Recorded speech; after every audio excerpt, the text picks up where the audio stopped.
tanong, saan kadalasan nilalagay ng tao ang pera nila? Usually, ang sagot sa bangko. Pero alam mo ba, may tinatawag tayong inflation rate.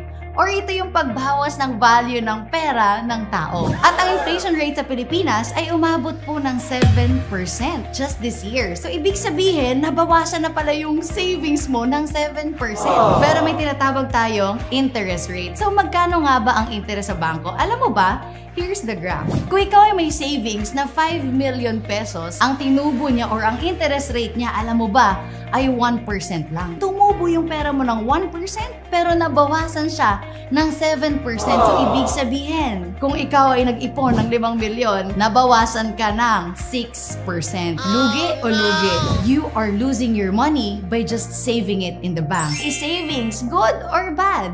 Ikaw na nagsabi, yes. Kaya, don't let your savings be just savings. Question, marami bang natutunan? Yes.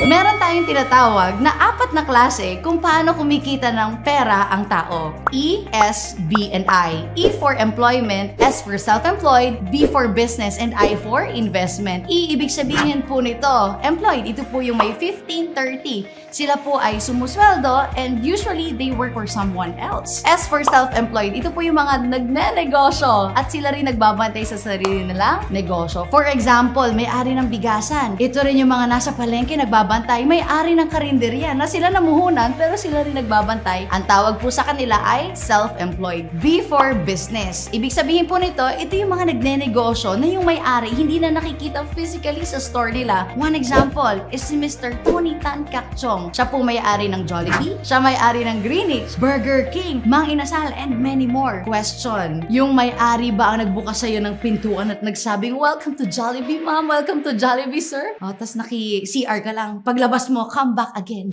Siya ba yung nagganon sa'yo? Hindi na. Pero question, kumita ba siya? Yes. Diba? So, ang ibig sabihin, yun pala ang real business as per Robert Kiyosaki. Na may tinatawag tayong I or investment. Ito yung naglalagay ka na lang ng pera at tumutubo na lang siya. Alam niyo ba that 95% of the people, they choose employment and self-employment. Only 5% lang ang pumipili ng business and investment. At alam niyo ba, pag lahat daw ng pera sa mundo ay pinagsama-sama mo, only 5% of that money ay pinaghahatian ng 95% of the population. And the rest, 95% ng money, ang nag-e-enjoy po is the 5% of the population. Ibig sabihin, kakaunti pinaghahatian ng marami. At yung marami, ine-enjoy ng kaunti. Question, saan mo gusto makihati? Sa 95% or sa 5%? Of course, gusto mong makihati sa 95% ng kayamanan. But ang tanong, Pearl whom? Ang sinabi sa akin ng mga magulang ko, anak, mag-aral ka na mabuti para pag-graduate mo makahanap ka na magandang, trabaho.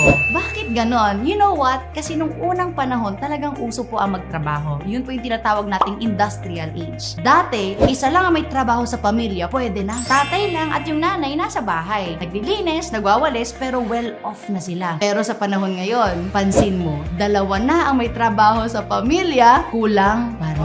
The economy is changing and upgrading. Dapat ang mindset o ang kaalaman din natin ay nag-a-upgrade. Kung papansinin nyo, ito naman, sa Pilipinas, sino ang pinakamayayaman? Henry C., Lucio Tan, Gokong Wei. Ano sila? Mga Chinese. Kung papansinin nyo, liit mata pero laki kita. Ang mga Pinoy, laki mata pero wala kita. Yan po yung nangyayari sa kanila. Bakit? Yun po ang nagiging reality dahil ang mga Chinese, paano pinapalaki? Anong sinasabi? Ikaw, anak, ikaw habang bata pa, ikaw bantay ating negosyo. Paglaki mo, ikaw may-ari ating negosyo. Diba? O yung isa, gumraduate para maghanap ng trabaho at yung isa, para magnegosyo. Question, sino more likely ang magsasucceed? Of course, yung nagnenegosyo. And I'm talking to you dahil Pinoy ka, Pinoy rin ako, at ang mayayaman sa Pilipinas, sadly, ang nagnenegosyo ay hindi mga Pinoy. It's time for you, it's time for us para maging utak negosyante na tayo. Eto pa, bakit ang mayayaman lalong yumayaman at ang mahihirap lalong humihirap? It's because magkaiba pala sila ng diskarte. May isa tayong tinatawag na law of singleness. Ibig sabihin po nito, and one example are the employed. You have to work every day for you to earn. If you don't work, you won't have income. Sila po yung mag-isa, required everyday pumasok, no work, no pay. Paano po pa magkasakit sila? Eh di wala ring kita? What if ma-endo na yung contract nila after ng lahat ng pinaghirapan nila? Wala rin pong kita. And the stability, not sure din po. Another example of law of singleness ay tinatawag po natin na self-employed. Ito po yung mga lawyers, doctors, or high-paying jobs. Kung papansinin nyo, malaki man ang sweldo nila, pero at the end of the day, kapag si Doc ay nagkasakit at hindi po nakapag-practice, kapag wala po siya naipundar na clinics, no work, no pay. Kapag ang isang abogado ay walang kaso, no work, no pay. And one example dito ay mga small business owners. Ganon din, they have to work every day for them to earn. If they don't work, they won't have income. Now, this is the secret of the rich. Ito yung sikreto nila kung bakit sila yumayaman. Ang tawag ay law of leverage. No work, pero with pay. Pwede pala yun? Yes, at marami nakakagawa at ngayon, it's for you to find out. Kaya napakaswerte mo na pinapanood mo tong video na to. Ano nga ba ang law of leverage? One example, tignan natin si Mr. Lucio Tan. Alam mo ba, mag-isa lang siya pero nag-leverage siya or nagparami siya ng negosyo. Siya po may-ari ng Fortune Tobacco. Siya po may-ari ng Foremost Farm in Davao. Asia Brewery, kanya din. Eaton Group of Companies, sa kanya rin. Philippine National Bank, kanya rin. Malls in China and Hawaii. Allied Banking Corporation, Century Park. At ang paborito mong Tanduay, kanya rin po yan. Ibig sabihin, si Lucio Tan mag-isa pero nagparami siya ng business niya. Pangalawang dumami sa kanya is the people working under him. Alam mo ba na si Lucio Tan ay may 40,000 plus employees who will work, imagine who will work 8 hours a day. So si Lucio Tan, dahil sa sistema na na-build niya, ay may 320,000 hours a day. Grabe, no? Samantalang, kung ang diskarte mo daw sa buhay ay law of singleness. If you work 8 hours a day and 5 days in a week, that's 50 weeks for a year. And you work for 40 years. Alam mo ba na ikaw daw po ay may 80,000 hours for 40 years? Buong buhay mo na. Ikaw ay may 80,000 hours because sabihin natin you start working at 20 and you retire at 60. Samantalang si Lucio Tan, ang 80,000 hours mo doing the diskarte of law of singleness, ang 80,000 hours mo, 2 hours lang ni Lucio Tan. Na ang ginagawa ay law of leverage. Sabi, ganun pala yun. O question, anong mas gusto mo? Law of singleness o law of leverage? Of course, leverage.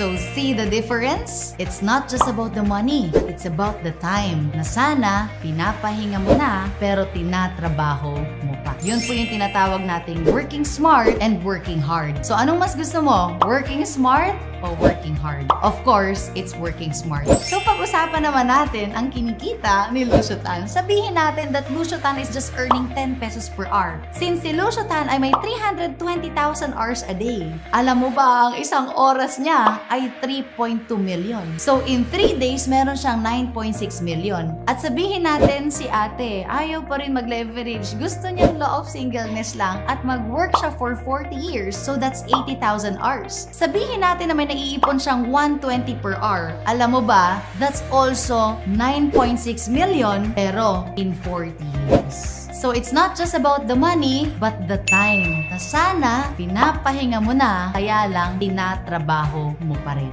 This is working smart versus working hard. Alam ko ngayon, since alam mo na yung law of leverage, magle-leverage ka na talaga. And now, this one, may tinatawag naman tayong financial statement of the poor and financial statement of the rich. Alam nyo ba, may tinatawag tayong 4 yan Income, expense, asset, and liability. Ang mga tao daw na nasa financial statement of the poor, they focus on having a big income but not building assets. Ano ibig sabihin ng asset? Assets are your money-making machine. Pinaglalagyan mo ng pera at tumutubo ng pera. Well, most of the people, pag sila daw ay may income, ang ginagawa sa pera ay napupunta sa liability. Bumibili ng mga bagong cellphone, bumibili ng mas malaking sala, mas malaking TV. Question, manood ka ng TV, kikita ka ba dyan? Hindi. Kahit 0% interest yung sofa mo at hinigaan mo ng hinigaan. Question, kikita ka ba dyan? Hindi rin. Kasi yun po ay pinaglagyan ng pera at hindi tumutubo ng pera. And they are ending up na 3 years na pala nag-work, 5 years na pala nag-work, 10 years na nag-work, pa-retire na, pero wala pa rin naipon. At kapag ganito daw po ang klase ng mindset, you are one step closer of being broke. Kasi ikaw lang ang inaasahan. Another liability na pinaglalagyan ng tao ng pera nila, more likely ng Pilipino, is yung bahay. Alam mo ba, sabi ni Robert Kiyosaki, that if your house is your biggest investment, your life is in trouble. Bakit? Pansinin mo, ang mga Pilipino, ang lalaki ng bahay, pero ang liit, ang cute ng negosyo sa sari-sari store. Pero ang mga Chinese, ang lalaki ng negosyo, ang liliit ng bahay. Why? Alam nila na negosyo talaga at asset talaga ang pinaglalagyan ng pera. And sadly, there's a lot of OFWs na na-meet ko na pag-uwi ng Pilipinas, walang naipundar at kailangan umasa sa anak dahil ang kanilang pera na naipundar napunta lahat sa bahay. Kaya this is a blessing na nalaman mo tong video na to. And as for Robert Kiyosaki, ang mga tao daw po mostly ay natatrap sa rat race cycle. Ito po ang cycle na nangyayari. So from work, merong income. After ng income, syempre may mga expenses. No? After expenses, pag medyo may natira na uuwi sa lifestyle. So after lifestyle, no savings. After ng no savings, what if magkaroon na emergency? Nauuwi po sa utang. At para mabayaran yung utang, kailangan ulit mag-work, sweldo, gastos, utang, work, sweldo, gastos, utang. Before they know it, 10 years na pala nag-work, 20 years na pala nag-work, na hindi na lang nila namamalayan na na-trap na pala sila sa cycle. At alam mo ba, ito po yung gusto kong ipabaon sa'yo, that loans can be a privilege or a trap. At ito ay magiging privilege if you know na ilalagay siya sa asset. And it's a trap kapag ilalagay lang siya sa liabilities. Congratulations! Kasi alam mo na ngayon at matalino ka na sa finances mo. Now we go to the financial statement of the rich. Or paano ba yung mayaman ang mga tao? Ano ang roadmap nila? Sila po, they focus on building assets, not just on having a big income. Yun din po yung nangyayari. Pag may extra silang pera, nilalagay po sa asset. Or tinatawag nating money-making machine. Tignan mo ha, pag nilagay mo sa asset ang iyong pera at nag-generate ng income, question, ilan na ang magiging source of income mo? Eh di dalawa na. Pag mas malaki na yung income mo, ilagay mo ulit sa asset, magiging 3 na yung source of income mo hanggang maging 4 na, maging 5, hanggang marami na. And time will come na mas malaki na ang kinikita ng asset mo than of your expense. At sabi nila, pag maliit ang kumot, matutong mamalukto. Pero para sa akin, bakit hindi ka na lang magsipag para makabili ka ng mas malaking kumot na kasyang-kasya ka, pati pamilya mo? So, imbis na ang pinapaliit ay yung expenses, ang pinapalaki mo dapat ay yung pumapasok na income. So, ganyan po mag-isip ang mga taong nasa financial statement of the rich. Invest on money-generating leverage asset. Now, ang tanong, what if may ipon ako? Pearl Hung, anong gagawin ko? O ito, kung ikaw ay magta-traditional business at may ipon ka, sabihin natin 20,000, ang pwede mong itayo ay barbecuehan. Kung ikaw naman ay may 50,000, pwede ka magtayo sari-sari store. Kung ikaw naman ay may 100,000, pwede ka magtayo ng small franchise. 300,000, siguro mga internet shop. 500,000, water refilling station. Pero kung ikaw ay may 50 million pesos, pwede ka pong magtayo ng Jollibee. Pero ang question ko, again, where is the leverage business here? Sa lahat ng choices, it is Jollibee. Ang question ko sa'yo ngayon, may 50 million ka ba? At kung ikaw ay wala masyadong malaking puhunan, alam mo ba, sabi ni Jim Rohn, which is the mentor of all mentors ngayon sa buong mundo, sabi niya, network marketing is the big wave of the future. It's taking the place of franchising, which now requires too much capital for an average person. Ibig sabihin, siya mismo nagsasabi that this is like franchising, pero hindi mo kailangan ng malaking kapital. Ito pa. Ang sabi ni Tony Robbins, that what's beautiful about network marketing is you've got all the benefits of being an owner, but you do not have to worry about the supply chain. You don't have to worry about the accounting, especially in the world today. There are really some great network marketing companies. Network marketing is amazing. I idol ko to si Anthony Robbins. Siya mismo sinasabi na mag-network marketing ka. Also, Robert Kiyosaki, pag nakikita mo yung National Bookstore, mga bookstore, #1 best-selling when it comes to finances, when it comes to business advice. Robert Kiyosaki, alam mo sabi niya, if I had to do it all over again, rather than build an old-style type of business, I would have started building a network marketing business. Itong mga taong to, great personalities, are really telling you to do network marketing. At alam mo ba, sa Pilipinas, it's already a unit course in LaSalle and a 4-year course in Chicago, Illinois. Nowadays, people are very open and very aware that network marketing is the best business that they can do. Pero disclaimer, hindi lahat ng network marketing okay. Kaya ako naging matalino. Kasi sabi ko, bakit itong mga great personalities, they're building up network marketing. So sabi ko, it's for me to find out. Nag-research ako, talagang mas na-in love ako nung nalaman ko yung industry. Naging wais ako at doon ako sumali sa company na pinakamarami na-create na millionaires. Did you know that Empowered Consumerism ay 16 years na, and in 16 years, nakapag-create na rin po ng 16,000 plus millionaires. Ibig sabihin, they are creating 1,000 millionaires every year. The company is creating 83 millionaires every month. That is 2 to 3 new millionaires every day. Kaya dito ako sumali. When you study the industry, we have no difference between the modern business we have in this generation. Alam mo tong mga to. Example, Grab, Facebook, Alibaba, Airbnb, Spotify, and Instagram. Take a look at this. Grab is the world's largest taxi vehicle company, but they don't own any taxis at all. Pero sila yung pinakamayaman doon. Facebook is the world's most popular media content provider, but they create no contents at all. Alibaba is the world's most valuable retail industry, but they don't have any inventory.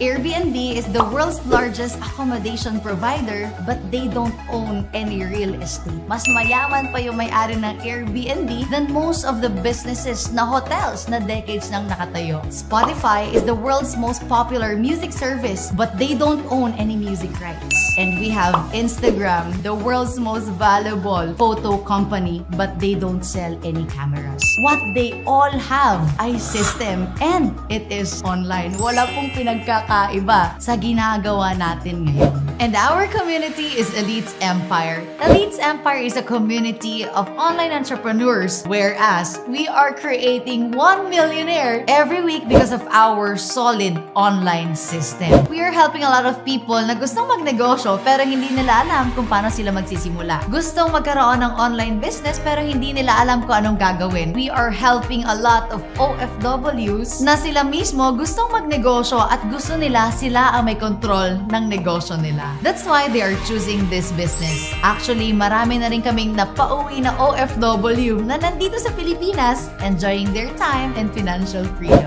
So alam niyo ba, sobrang dami nagahaw sa amin, as in ang dami nagahaw. And a lot of people wants to do this business. Ngayon, sa lahat na naghaw na yon, you will present the business. We will give you the scripts, we will give you the tools. Sobrang dali ng gagawin mo. And once